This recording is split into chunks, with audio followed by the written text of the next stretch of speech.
Coming up this week on Sporting Journal Radio. Because you like to, troll crankbaits while you're on plane, I think it is. Probably very underutilized for walleyes. And truth be known, I focus on a 2-ounce bouncer. Broadcasting on the Sporting Journal Radio Network, wherever you get your podcasts, or watch on YouTube. Fish on right now. Well, we're here at the 2024 Pheasant Fest and Quail Classic, presented by onX. Know where you stand with onX. And our guest now is Jeremy Smith. I fish, I hunt, and always will. Just to look out for your everyday hunter, angler, and trapper that's out there. A Fish Hunt Forever production. This is Sporting Journal Radio. Welcome to the show, ladies and gentlemen. What is the weirdest thing you've caught a walleye on? We're going to talk about a recent catch that Dan had. It's not really a weird catch, but it was something that was kind of unexpected. Is ordering tackle online a good idea? We'll talk about that. And why did I just activate my Garmin inReach? We'll talk about all that and more. We got Randin Olson this week on the show talking about walleye fishing in Otter Tail County, and Joe Henry will join us to talk about Lake of the Woods. That's Dan Amundson there. What's up, Dan? Hey, we're under tornado watch, so if we just disappear, that's because why? That's crazy. We're recording this on Wednesday, and if you looked at the radar on Wednesday when you got the tornado watch, it Tuesday. Tuesday. Sorry. The watch is the entire state, and the radar's kind of gnarly looking. That's David Eckhardt over there with Tiny. What's up, Hey, David? Tiny. How's it going? Good. All right, we're going to get a food plot update from David, too, coming up on this show. But first, Dan, who are the sponsors this week? Invergrove Toyota. If you're looking for a new truck, Invergrove Toyota is the official sponsor of Fish Hunt Forever. So David, that's Invergrove. Yeah, David. Inside joke. Lake of the Woods Tourism. Lake of the Woods is the walleye capital. Plan a trip for this open water season at lakeofthewoodsmn.com. onX Hunt. See private land boundaries, recent imagery, offline maps, and Minnesota-specific hunt layers. Download the onX Hunt app today. Tazin Lake Lodge Camp is open. Catch world record lake trout and giant pike at Saskatchewan's Tazin Lake. Learn more at TazinLake.com. Devils Lake, North Dakota. Catch it all at Devils Lake. Prairie Sportsman. The new season is underway. It is not underway. I need to change that. It is over, but you can watch episodes anytime at the Prairie Sportsman YouTube channel. Haybill Heights Campground and Resort. Fish Devils Lake this summer. Learn more at haybellheights.com. And Guardian Eagle Resort. Come fish the Ontario waters of Guardian Eagle Resort. Fly directly from Minneapolis. Learn more at guardianeagle.com. Are you out of breath, Dan? The show is over. That's been an hour. We're done. That was a lot. We're pretty excited. Activated the Garmin inReach, and that means we're going back up to Saskatchewan. We're going to be up at Tazin Lake Lodge next week. They just opened this. Right. Yes, sir. They just opened up the season, and they're already sending us pictures of big fish. Yeah, it didn't take very long. Dan, our goal this year is to get you your personal best pike. I have been bitten by the northern pike snake. I haven't. I haven't been bitten by the northern. What? Let's think about this. Words and stuff. Well, I'm trying to play on words a little bit because I haven't caught many big northern pike. I don't know why. I've been in a lot of places that have big northern pike. So I've been bitten by the, when you say you've like been snake bit. Right. But people call northern pike snakes. So I haven't been snake bit, but I've been snake bit. That's a cool story. It's good. Yeah. Do you get what I'm trying to say here? I got you. I'm picking up what you're laying down. I don't know what you mean, but it had the cadence of a joke. You did catch a pike on a spoon at Tazin a couple years ago, 2 years ago. Yeah, not like a daredevil, like a tablespoon that I eat ice cream with. That was pretty cool. So the chef at Tazin wanted to catch a pike on a actual spoon. So he went into the kitchen, grabbed a spoon out of the drawer, drilled holes in it, put a split ring on one side and a treble hook on the other, and caught a 40-inch pike off of that. Unreal. So we tried to do that with Dan, and he caught a shore luncher. I caught like a 25-inch pike. Tasted delicious. We ate it off the spoon. We did. It was good. So heading back up to Tazin for another season of Tazin TV. It'd be a quick turnaround for you, but if you want to join us, I think there are still a couple of spots left open in camp, June 29th through July 14th. They're 5-day trips, so you've got 3 weeks, 3 trips to pick from within there. And it's been a little cool to start up there weather-wise, so I'm glad that we're going not right at the opener this year.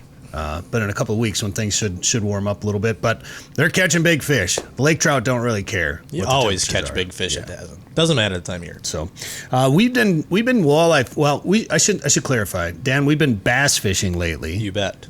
And catching walleyes. Yeah, well, when you see one on the live scope, you don't just go, oh, look at those walleyes, let's move on. You catch them. Go find some more bass. Yeah, that's sound. Nobody's ever said that in their life, so unless you're a bass angler. But, so yeah, you see one, it doesn't matter what you have tied on, swim bait, chatterbait, you whatever you throw, unless it's top water, whatever you have on tied for bass, you can catch walleye. Yeah, so we were trying to film some product stuff. We'll be talking more about it in a few weeks, but been filming some product stuff, and it's bass that they're trying to target primarily. So we're like, well, let's just go try to catch some bass. And as we're getting camera gear set up, Dan just like, oh, what's that on the live scope? Boom, walleye. Big. It was a decent walleye. It was too. a nice over, yeah. And you could I felt pretty confident it was a walleye, and I had a chatterbait tied on, and that's not like you've heard of people catching walleyes on chatterbaits. It's a jig with a blade on it. Yeah. And I had a Kitech trailer on there, so a whole bunch of things, and so I threw her out there into like 25 feet of water, watched it fall right on top of the fish. The fish went, hey, look at that, chased at the bottom, and I picked up slack, and I had a nice walleye on.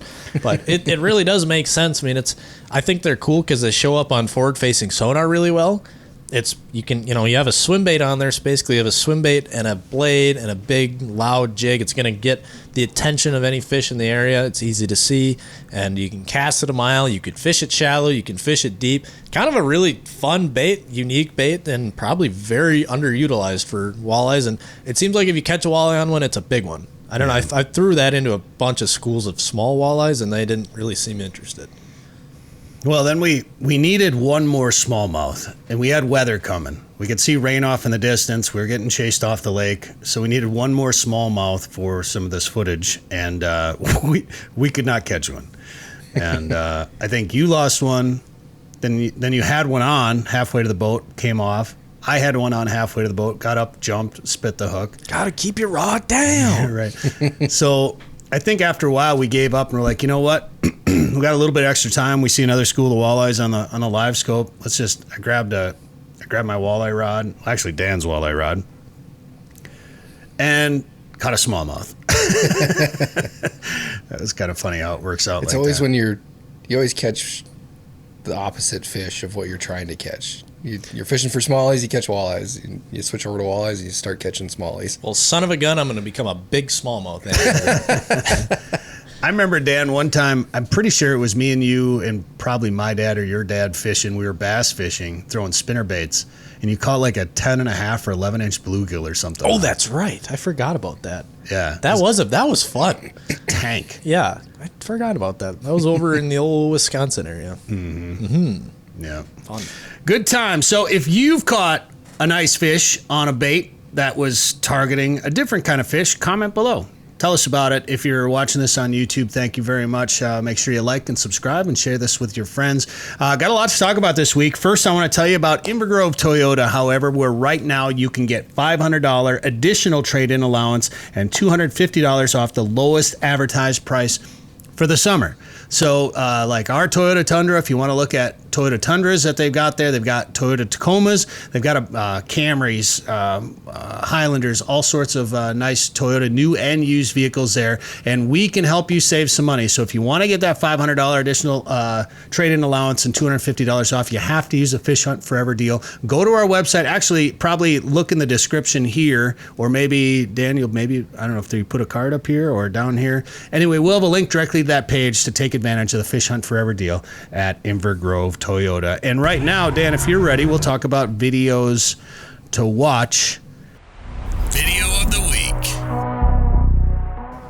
I know, I feel like we've talked about this one before, but they're pumping out some pretty good content, Dan, that Tour Level Gold. Yeah, really cool videos if you're into the walleye world. Going behind the scenes, so we talked about Brandon Polinick's videos, kind of giving you a behind the scenes look at Bass Elites, Bassmaster Classic. And now we get to do that with the walleye world.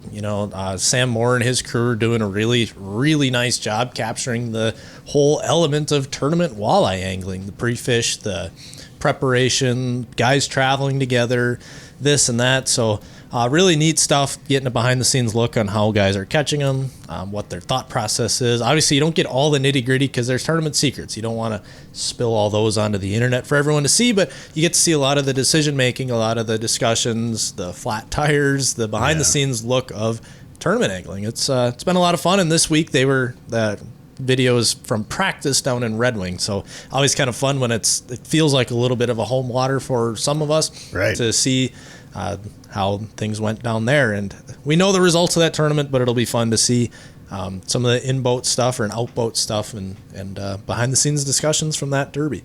Yeah, it's well done, and it's a pretty quick turnaround to turn around a video like that after a tournament. I mean, that tournament wasn't that long ago. Yeah, a few weeks ago. But I mean, there's a lot of camera footage. You're filming a lot of different guys. You're putting it together, and it's just a video from practice. So I'd assume there'll be at least one more video coming out from that tournament. For sure. I'm sure. Maybe more. Yeah. But so check that out if you're on the old YouTubes.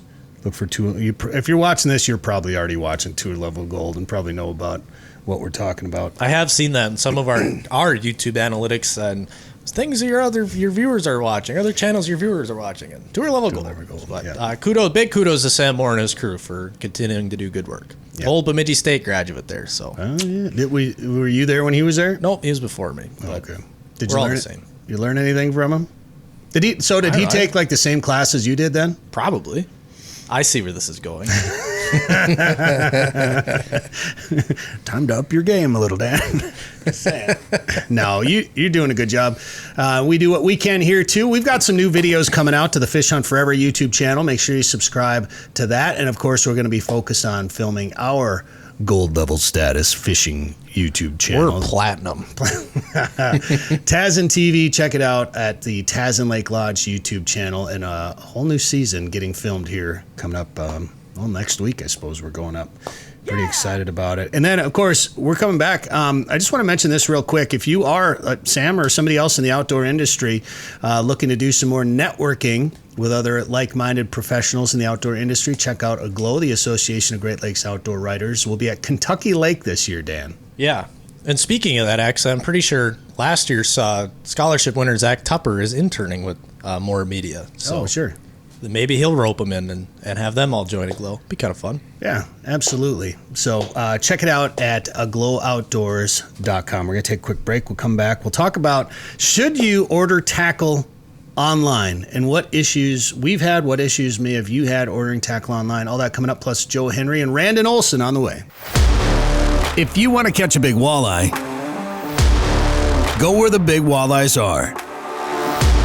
Lake of the Woods is the walleye capital of the world, with a variety of resorts and lodging facilities offering full-service fishing. Lake of the Woods is also home to sturgeon, sauger, perch, trophy pike, muskie, smallmouth bass, burbot, and more.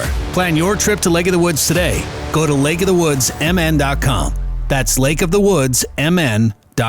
We're back, Sporting Journal Radio. Thanks for tuning in on the radio network. I know a couple of our affiliates have changed some times, so if you're looking for our show, maybe you have to try a different time on different radio stations, or thank you for finding us on the new time. Or if you're a new listener, like, this is normally when I listen to this radio station and this different show is on. Thank you for joining us. Please stick around. We talk about the outdoors here in Minnesota, North Dakota, South Dakota, Wisconsin, and beyond.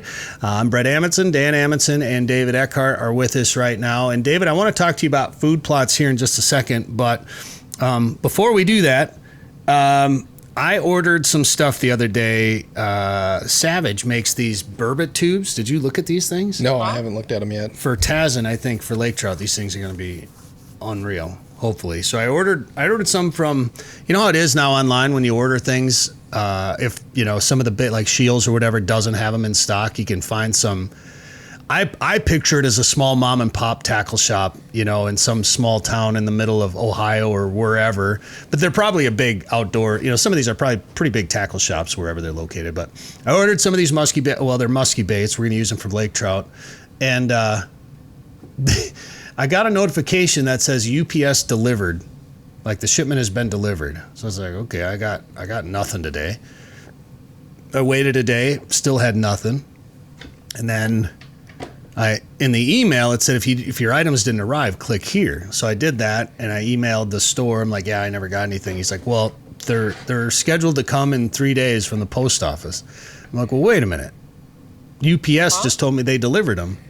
And have you guys ever seen this? UPS will deliver things to a post office, and then the post office, the mail service, USPS, will deliver it from there. No, I'd never seen that before. That's weird. No. No. Oh, thanks, Dan. Thanks for elaborating. So that was kind of, and he's like, well, there's 2 tracking numbers in the email. You have to click. And the one was UPS tracking number. So just like you track any other UPS, but the other one was just like a mail ID number. It didn't say tracking number. You couldn't click on it. You had to copy and paste it into the post office tracking number. But in any case, everything arrived. It got here. But you guys ever have any weird shipping stuff? No. The only one I can think of is I ordered something, headgear for a welding helmet, and it said it was delivered. Never saw it, never found it. And then when the spring thaw came and the snow melted, my dog had stolen the package and chewed it up, and I found it out in the yard after the snow melted. Oh, I guess it did show up. Did you order a new one or anything? Or I must have, yeah, because I needed it. But yeah.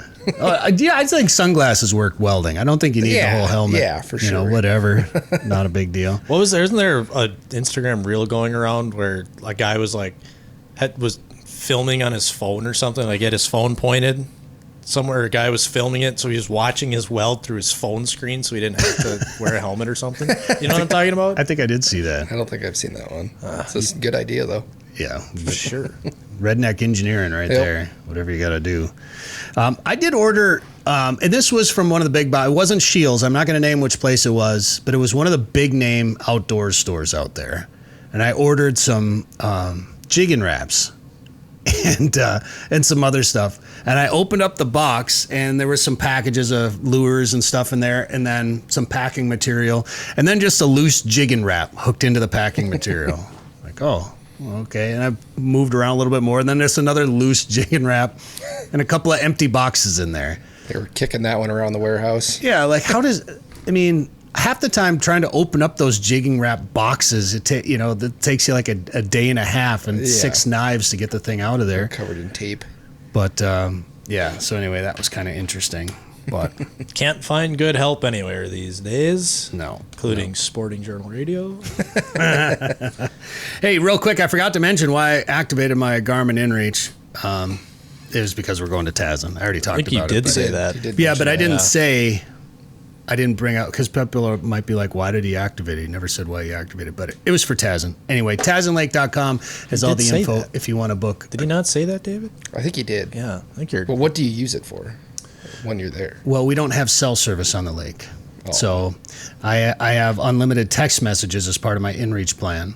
So a couple of the other guys on the lake have inReaches. So if we want to communicate about how the fish are biting, or if there's a storm coming, or if hey we're gonna go have shore lunch at this shore lunch spot today, we're changing it. We were gonna go here, now we're gonna go here. Let me know. So, and then if there's some sort of emergencies, I can reach people with it. Gotcha. So, which ultimately is what you want when you're out in the middle of nowhere. But thankfully at Tazin, you're not really in danger of being anywhere. But anytime you're out on a big body of water like that, and you're in a pretty remote area, it's good to have some sort of communication. We got satellite phones up there, guides have inReaches, so everybody has a way of staying in communication, because you can't even really use radios there because of the high rocky hills. The radios don't. We've tried radios for years, and it's pretty tough. But these little bad Larrys are pretty nice. And this is just the inReach Mini, but they got updated versions of this that you can connect them to your phone, and then basically you use text on your phone, and then it goes through the inReach. Oh, that's kind of cool. Oh, it's sweet. Yeah, the technology is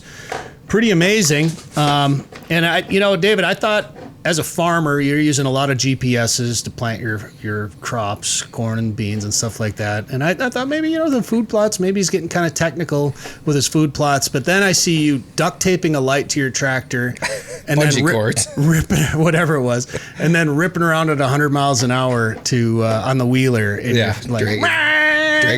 dragging in fertilizer. Oh, that's what you were doing. Okay. Yeah. So what's the is it like you get a bag of fertilizer to spread, or what do you? Just get a blend from the elevator, bring in some 5-gallon pails and make a little custom blend and mix it with a shovel and spread it in my food plots. Like Scott's Turf Grow or what? No.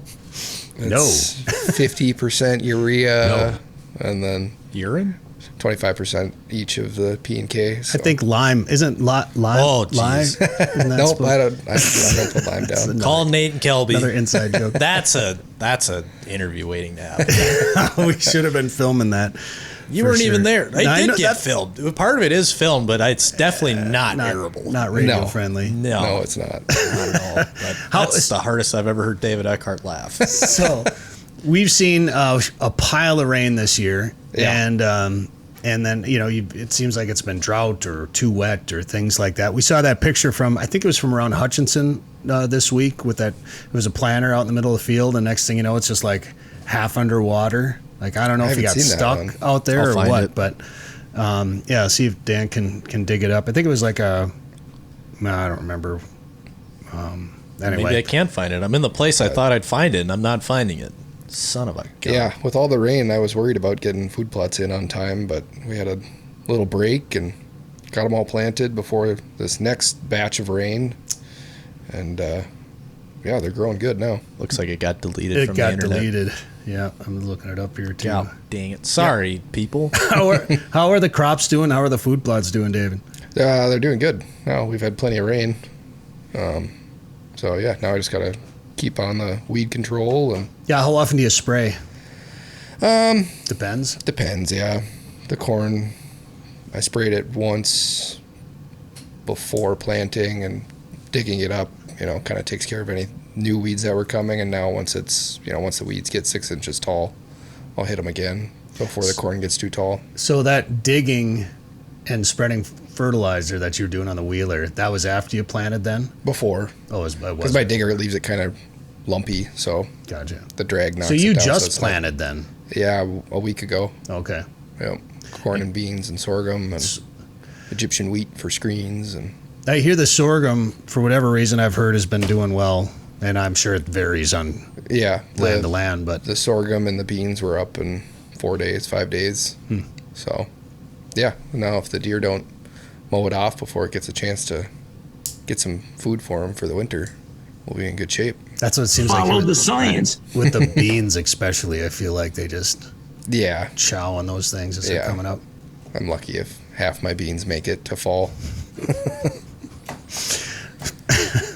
Button bar. I think there's something there. I don't think so. I think you need a... Let's change the subject. All right, well, we got... but it had the cadence of a joke. That was pretty Two funny. of those in one day means Can you we're believe it? probably not having a very good show. Top of our game this week. Hey, we got... I don't want to mention it yet, but we got a pretty cool guest coming up next week on this show. And I'm just not going to mention it in case something happens or internet connection's bad or whatever. We but- might die in a tornado tonight. Yeah, you never know. But make sure you listen to this week. But tune in next week. We got a pretty cool guest that I think you're really going to enjoy coming up next week here on Sporting Journal Radio. If you liked our jokes or didn't like our jokes, comment below. Not sure I should have. No, now we're going to get ripped. Yeah. There's going to be like some 65-year-old man with nothing better to do. And you guys even learn how to joke? That's kind of another inside joke. On the things people comment, like if I hate to sound like. Are you getting bullied, Bret? Your old You need to parents, talk but it's to like if somebody you don't about have it. anything nice to say, like I don't understand how the anonymity of the internet just allowed everybody to be bullies, or whatever. Like how Do you need a how therapist? What's that? Do you need a therapist? I might. Do you need to Like, talk how- to somebody? I just don't understand how somebody feels like they can just sit down and see somebody post something and just be like, "You're an idiot." Like, would you go up to somebody at a restaurant if they ordered their steak well done and be like, "You're an idiot"? Yes. I mean, I've done that before. Yeah. Anyway, all right. We got to get back on track. We got some walleye fishing talk, some fishing reports, some tips, and more. Joe Henry is on the way, and Randon Olson when we come back. Hunting season will be here before you know it, and it's time to get ready for your next adventure with the onX Hunt app. Whether you're traveling in search of roosters, elk, waterfowl, or looking to score on a whitetail close to home, onX Hunt can help you be more successful this season. Route, plan, and navigate with private and public land boundaries, recent imagery, offline maps, and Minnesota-specific hunt layers. Download the Hunt app on the App Store or Google Play and join the millions of hunters that trust onX Hunt. Hey, we got a place for you to go fish in Ontario as well. You want to catch walleyes, you want to catch pike. In Ontario, Guardian Eagle Resort is a place. Bring the family, fish for walleyes, pike on 75,000 acres of private water. And you can fly direct from Minneapolis. So if you're watching this in the Twin Cities, you can go right on a charter plane in Anoka, jump on the plane, and fly direct to their island where their lodge is at. They have their own runway right there. It's a 3,000-foot concrete runway right at the lodge. So it's a fly-in place, and you can fly in directly from the Twin Cities. Learn more at guardianeagle.com. All right, it's time to talk to Randin Olson from Lockjaw Guide Service now here on Sporting Journal Radio. Randin, welcome back to the show. It's been a little while. It has been a little while. Thank you guys for having me back. What the heck? You hate us now or what? I see how it is. Jeez. No, I'm just kidding. Of course, I know you've been busy guiding, and it's been an interesting season so far, hasn't it? Weather-wise, anyway. It's been a very interesting season, and I can a lot of guys that know me know I keep journals of when I go fishing a lot. And you can't use them this year. You pretty much throw them away and start from scratch. So It's been a really weird year. Well, I know we're recording this on Tuesday, and I mean, you're just north of us, not too far up in Otter Tail County, and we haven't gotten rained on. I mean, the storm kind of built and went around us. Like the storms seem to go around us a lot here. It's kind of nice, but it sounds like you got dumped on today. We did. I pushed my trip back this morning until 9 o'clock, and we had 1.5 inches at 9 o'clock when I left for the trip. And oh my gosh! it felt like we got another 2 on the lake, but. It was wet out there. So let me ask you this, because we talked about this, I think, a little bit last week on the show or the week before about, what to do in case when you encounter stormy weather on the lake or what gear you have in the boat. As a guide, you don't have to just worry about the safety of yourself during in case there's a storm. You have to worry about your guests as well too. So what are some of the things you do to prepare for stormy weather? I've always got a couple extra rain suits in the boat. They don't always fit people, but it keeps them dry anyway. And I do always tell people I don't ever want somebody to be miserable on the lake. Like in a case like today when it's pouring, the fish were biting really good, so nobody really cared. But some days it's tough, and some days people start getting I just don't want to be out here anymore, and that's fine. Fishing should never be miserable. So accommodate that, but things I watch for on the lake when you're fishing in a storm, something I learned from my grandpa is you watch the birds. Generally birds, if something bad's coming, birds will kind of tuck into the trees. You don't hear them anymore. You don't see them. And I've kind of always watched that. I always still watch my phone and all that stuff, but it seems like the birds have never let me down. I'm still here. Yeah, that's interesting that you say that, because you don't always notice it, but as soon as a storm clears, all of a sudden you start to hear all the birds again. Like that's definitely a thing that they do take cover, which I don't blame them.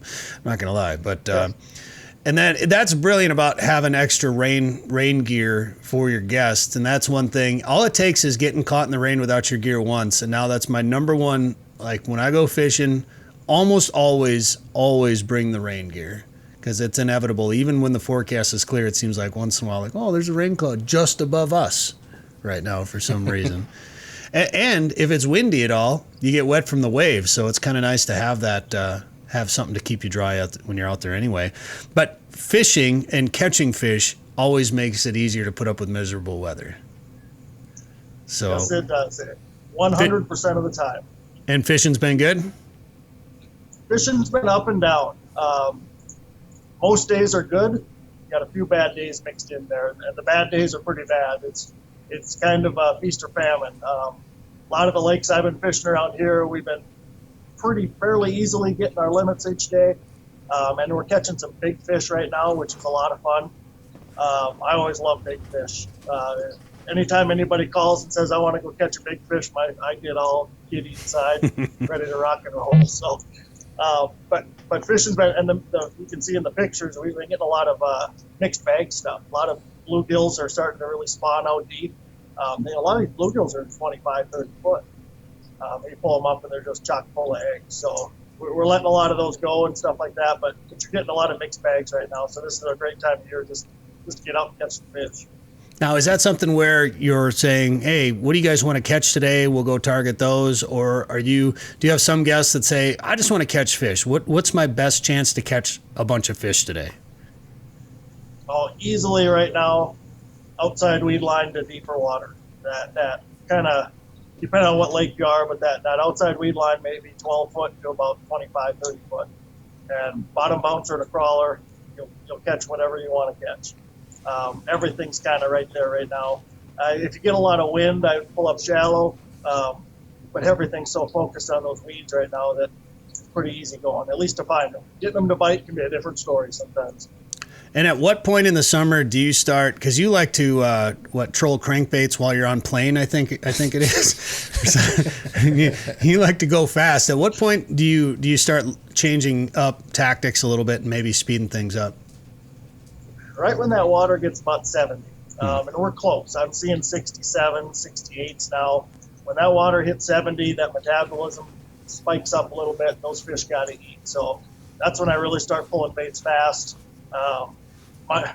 My slow speeds, everybody else's fast speeds, but kind of what it is. So that really hot, 5 mile an hour crankbait bite, that'll get going here probably August-ish.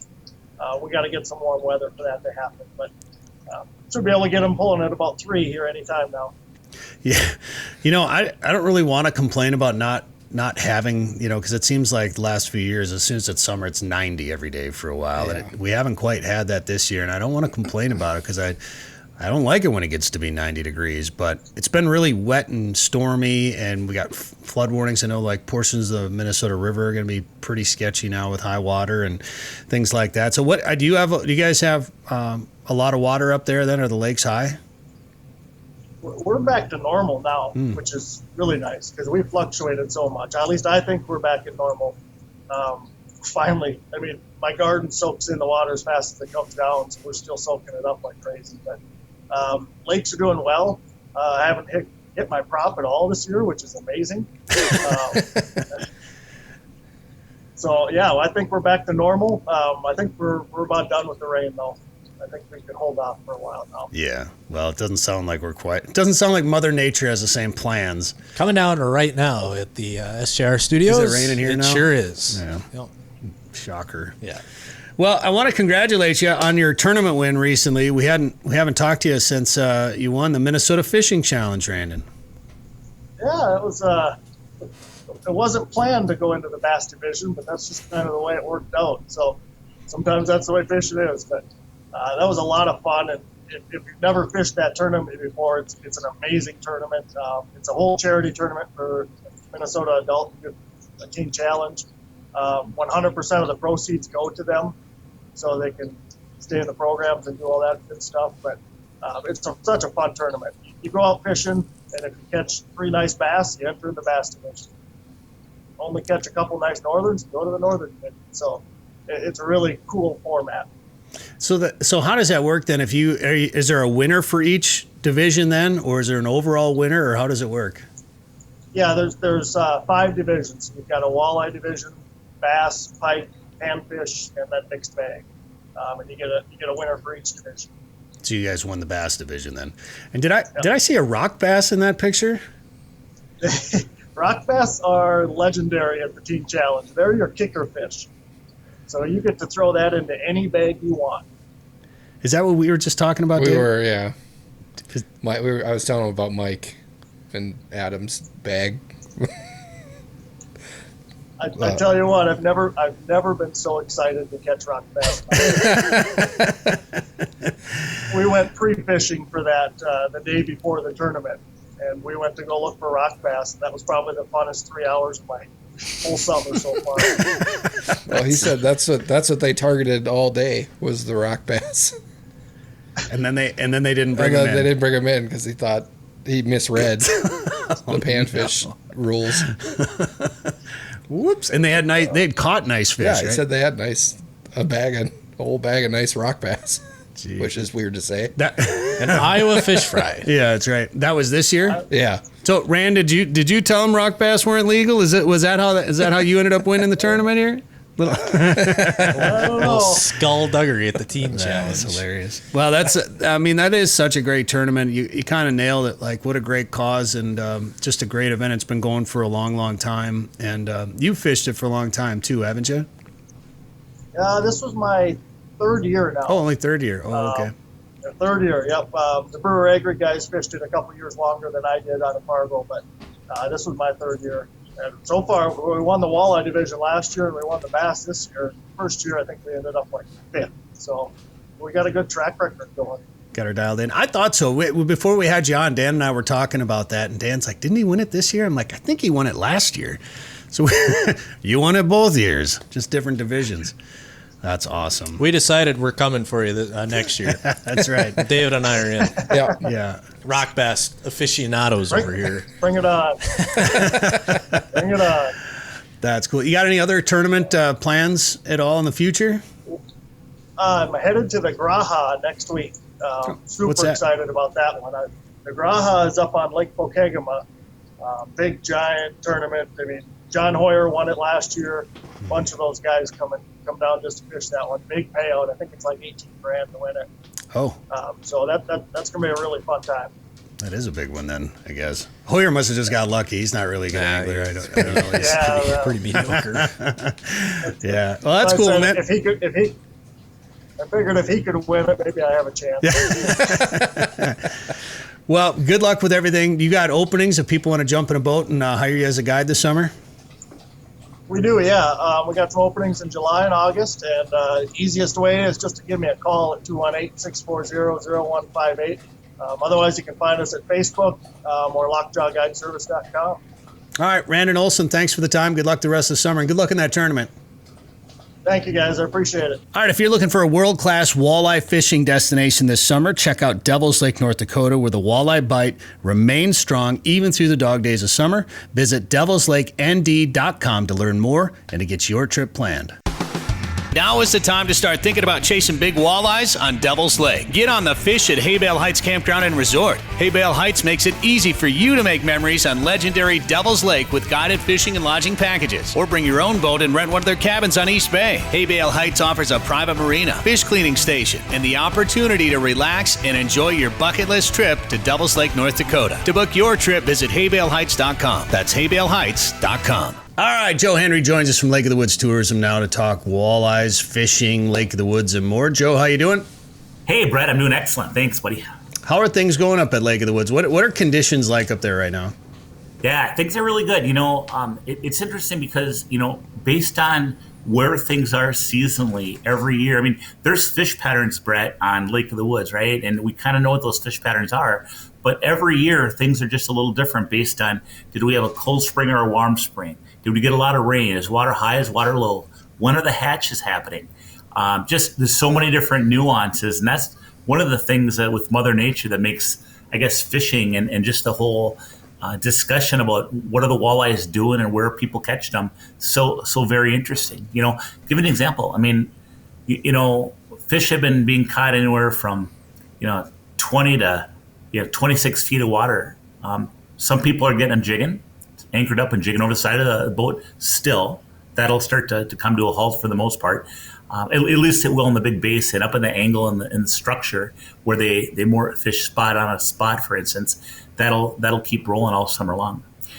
The second technique is pulling spinners, and that's going to be picking up steam here as we get into the summer months even more. But already charter boats and private boats are pulling spinners with real good success.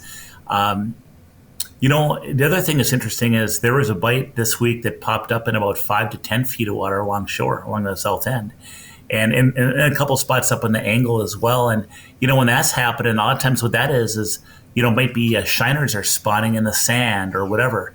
But I mean, it's like, holy smokes. We went up as shallow as 5 feet of water and we're just drifting in 5 feet and we're whacking walleyes, and it's because they're after food. And just like we talk about just about every week, not every walleye in the system is focused on the same kind of forage. Hence, they're in different spots and they're in different depths. Those spinners, I know you usually like to start out with like a 3-ounce bottom bouncer with there, and I've heard you talk about using 4 ounces. I've used 2 ounces occasionally, but it's pretty interesting. Of all the years of going up to Lake of the Woods there and using spinners like that, I've done it a lot of different ways with a lot of different speeds, a lot of different colors, artificial, actual night crawlers, things like that. Like, don't be afraid to change up how you're running that spinner a little bit. Yeah, 100%. And actually, truth be known, I focus on a 2-ounce bouncer. So a 2-ounce bouncer is my absolute go-to. That's what I use 90% of the time. And then, and the reason I use a 2-ounce bouncer is because, a 2-ounce bouncer you can use effectively in 5 feet of water. But then if you're working structure or working an edge and you want to go and start, pulling it off an edge and get down to that 30 feet of water, for instance, that 2-ounce bouncer is still very effective. So it's a very effective weight. If I know I'm going to be fishing in that 25 foot or deeper most of the time, well, then I'll shift to like a 3-ounce weight. And I'll tell you why is because that 3-ounce weight, it just makes it that much easier to maintain a 45-degree angle. Brett, when I'm pulling spinners, that 45-degree angle is absolutely key. The angle of the dangle will help determine how many fish you catch, and that 45 degrees is important. If I let line out to get to the bottom because I'm getting deeper and my line gets kind of far behind the boat, I'll reel it in and reset it so I'm at a 45-degree angle. You don't want it like you're pulling a crankbait where it's way behind you. You want that 45. You get better feel. You get different action on your lure. You can take that bouncer and touch the bottom, but don't drag the bottom. Touch it and just keep it off the bottom a little bit, and you're going to get less snags. You'll get more bites. And so that's kind of how I roll with the bouncers and the weights. A lot of the charter boats, some use bouncers, with the piece of wire coming out. Some will just use inline weights if they're fishing mud all the time because there's not snags. But whichever way you do it, you just need the proper weight to kind of get down there. And the fish don't care what size weight you have. It's really about you as an angler making sure that you have control and you know where your bait's being presented in the water call. I still think we should have a drinking game on this show so that every time Joe says angle the dangle, somebody has to take a drink. But maybe we need it on a T-shirt, please. For people listening to the show at 6 a.m., maybe that's not quite appropriate. So maybe it's a bingo card. Drink a coffee. Drink a coffee. Yeah, that's right. T-shirt for sure. Like you have pop in that cup. I'll tell you what. I'll take my bets right now. I'm going to try to not dump this all over my computer. There's not enough in there. Is it actually coffee? You bet. You can kind of see it there. I'm drinking. This is getting very dangerous around Dr. Pepper. Thousands of dollars of equipment. You guys, you don't have to show the listeners and the viewers your props because I know what you did. That's the beauty of radio. It's all about the power of imagination. Theater of the mind. That's right. So and I remember, and I guess it depends on how much wind you have, obviously, Joe. But when we fished on one of the charter boats there one year, we had some spinners and we were just drifting. And it wasn't a real fast drift, so I think that blade, instead of like spinning real heavy, it was more of kind of a flutter down there and just kind of fluttering along the bottom, and we were picking up fish. Well, here's the deal. Here's my thought about it. I think you do have to be moving, and especially charter boats. Charter boats, they're going to drift, and they're kind of a little bit at liberty of the wind, but my go-to speed when I'm pulling spinners, and I fish tournaments and different things, but my go-to speed is 1.25 miles per hour. Now, it might sound technical, but in today's world, everybody has a GPS, so you just naturally see it. The biggest thing is if you're not going 1.25, you might speed up to 1.6. You'd be going slower, 0.7 or something. The kicker is as long as that blade is spinning, that you want that blade spinning because that blade provides flash for those walleyes, and it also wreaks havoc with not only that lateral line of a walleye, but also that inner ear that detects real low frequencies. Especially in stained water, but even without stained water, most walleyes will sense their prey before they ever see it because they're just an absolute incredible dialed-in machine. And, vibration in water or sound in water is sensed 10 times greater than sound in air. So those walleyes are dialed. When I do seminars, one of the stories I tell that really kind of illustrates how dialed these walleyes really are, and we don't give enough credit. I was fishing 30 feet of water, ice fishing, and I was on a snowmobile. We're up by Knighton Bridges, and I saw 2 or 3 fish on my Vexlar, and I lowered down to them, and popped one of the fish real fast. I wanted to get it up quick because those other 2 fish were down there, right? Those fish, usually when there's more than one, they're pretty hot to trot. They'll hit pretty good. Caught a nice walleye, threw it on the ice. I dropped my jigging spoon with a piece of minnow on there, whatever I had. I just made sure it was on there. And I got it down as quick as I could. And when my lure was like 2 or 3 feet below the ice, those 2 walleyes were racing up in 30 feet of water to the ice to get that lure. How did they know in 30 feet of water, lowering down a jigging spoon, that lure was there? So my point is, they are way more dialed than we'd ever know. We know that now too with forward-facing sonar in some situations when fish are spooky. The pros will tell you, yeah, you know what, I can only get within 30 feet of them, and then I almost have to drift the boat in. I can't use any kind of motor or anything because they'll spook. So my point is, that spinner really is an attractor, especially in the stained waters of Lake of the Woods. You get the flash, you get the vibration, you got a 2-hook harness with a crawler on it. That crawler has scent. It's got action because of the blade spinning. That crawler is just undulating, just vibrating. The whole setup is very, very, very effective to catch walleyes. We do it on Lake of the Woods, but Bret, the reason I got so into pulling spinners is because I used to fish the professional walleye trail as an amateur with possible intentions of going pro, right? And I saw how many pro anglers were pulling spinners and crawlers for walleyes in bodies of water across the nation, stained or clear, rivers or reservoirs. It didn't matter. And it works. It just works. With that forward-facing sonar too, last summer when we were up there, Dan and I were pulling spinners. And, depending on what your setup is, if you're out there in the mud, sometimes, if you don't do it a lot, sometimes feeling that bottom, you're not always sure how close to the bottom you are out there. I put my live scope on the back of the boat and spun it around, and I could watch exactly where my spinner was running. And if there was any sort of structure or any suspended fish, I could lift it up over that, that rock or whatever. So I started utilizing, thankfully we had 2 live scopes on the boat, so we were able to put one on the front and one on the back. And it helped me catch a 30-inch walleye on Lake of the Woods last summer. Is that called backwards facing sonar then? Brilliant. Thanks. It's either FFS or BFS. Something like that. People like using acronyms, Yeah, maybe just the BS part. I don't know about everything else, but we get the F. So the live scope can really help you out in that situation.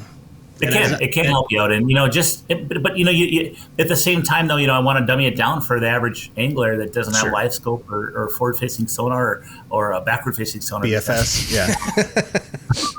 Hey, I'll say this about spinners. That's probably I have all the FFS or BFS, whatever we want to call it, but a spinner has still been I've probably caught more walleyes on a spinner than every other technique combined that I've ever fished. It's absolutely a bread and butter. And you don't need live scope. No, it's so easy. Yeah. It's so easy once you do it a couple of times, and it so catches everything. Yeah. If you're fishing a normal lake, it'll catch literally everything that sits in the size of the sunfish and crappies and perch and get on them. Big bass, like a huge pike, as long as they don't get it too far down and cut it with their teeth, But it's just amazing what you can catch with them, and it's so versatile. You catch fish in shallow, but you can also pull that thing off the edge of a sunken island or off a break and get down to 30, 35 feet of water, see if the fish are living down there, and then slide back up. And I think the other thing to remember too is, I fished a tournament here just recently, and the forward-facing sonar caught some fish, but when we weren't catching those fish with forward-facing sonar, we pulled spinners. And in this case, we used an egg sinker and long-lined them a little bit. But, some of those fish get down in those weeds, and you can't see them. And when you pull that spinner through, that spinner is a kind of presentation. They'll fly out from underneath that weed clump and whack that spinner 5 feet off the bottom. And, you can't see those fish with forward-facing sonar. It's just too thick. So sometimes you just got to go fishing, and you got to be around fish, obviously, but you don't always need the technology. No. Charter boats and just people that bring their own boats up to Lake of the Woods, they'll say they make a living on they make a living on pulling spinners in the summertime. Charter boats, they're going to switch their jigging rods out for the most part pretty quick down, if they haven't already, to using a weight and a spinner and just drifting through these huge schools of walleyes out in no man's land. Well, Joe, if people want to make a trip up there this summer, what should they do? Hey, check out our website, and that is lakeofthewoodsmn.com. Sporting Journal Radio is a division of Macaba LLC. If you've got a question, comment, or story idea for us, send us an email. Go to sportingjournalradio.com. While you're there, you can learn how to advertise on the show and visit our store for hats, hoodies, coffee mugs, and more. Go to sportingjournalradio.com.